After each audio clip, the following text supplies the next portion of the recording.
Hello everyone. My name is Father Jerry Buonopane. I'm a senior lecturer in the Department of Chemistry and Biochemistry here at Seton Hall University. I'm also the minister to the priest community. In terms of chemistry, my area of real interest is food chemistry.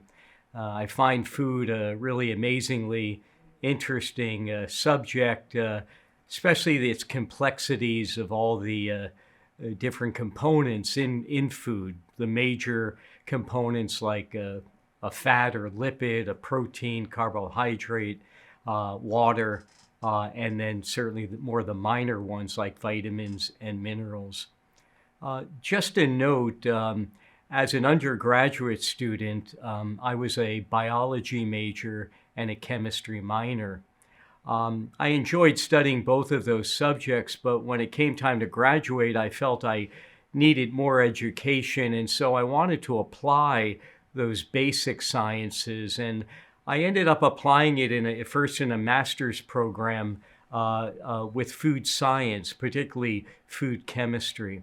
So I completed a master's degree in that, and then a PhD in food science, food chemistry. So again, I find it a really very interesting area. I just want to talk a little bit about research that I'm involved with. Now, in food chemistry, the one component of food that I have a real interest in and have studied the most are what we call the lipids, or the fat components of food.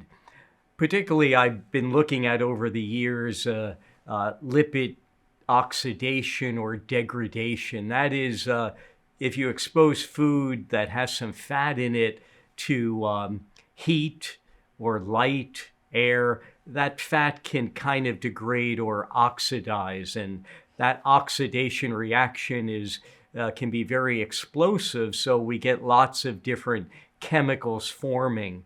I might use the example of something like if you buy a bag of potato chips, you open it up and it's pretty fresh, you eat some of the chips, and you close up the bag, you go back maybe a few days later, a week later, you'll find the taste isn't quite there as it was originally. There's been some oxidation going on. So I've studied lipid oxidation. More recently, I've begun to look at interactions of the lipid and other components, including protein.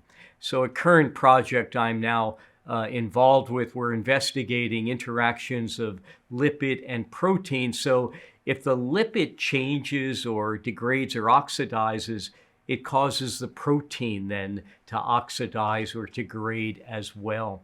And proteins, we know, right, there are some that they're made up of these components we call amino acids, and some of them are essential. That is, we need to take them in the diet.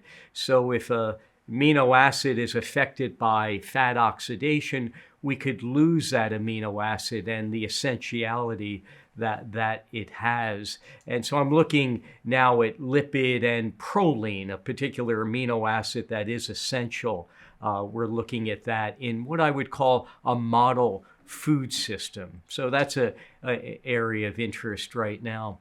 One area that I've done a little bit of investigation, I'd like to do more, is the component of food that maybe we forget about, and that is water.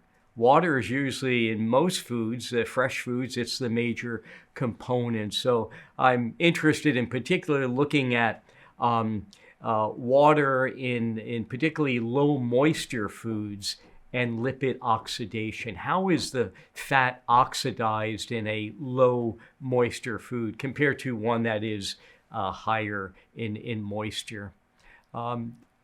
Another kind of project that I've looked at over the years is what we call essential oils. These are the lipid or the oil components of plant products, herbs, botanicals.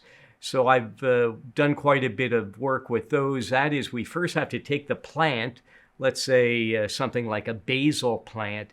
We have to extract out the oil, in a sense, squeeze out that oil chemically or physically, and then we can analyze the oil. Well, the essential oils, they're natural, they're coming right out of the plant, but many of them are very good antioxidants. That is, they go against or prevent oxidation. So in combining that with the lipid oxidation process, if we can take natural oil, essential oil, and measure how effective they are as natural antioxidants. Many of our foods contain what we call the chemical or synthetic antioxidants. Maybe you see these on the label. I'll abbreviate BHT and BHA and something like propyl gallate. These are chemicals that are antioxidants, but some of them come with some health concerns, while the natural ones are a bit better.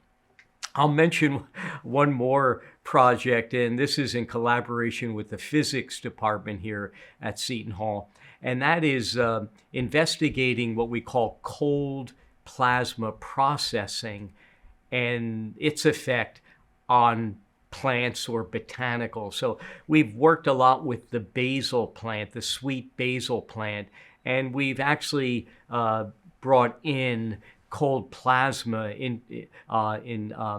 associated cold plasma with the plant, particularly with the seed or the seedling. We find that cold plasma can enhance growth of the plant, but also more interesting on a chemical basis, it may potentially promote the antioxidants, those again within the essential oils in the plant.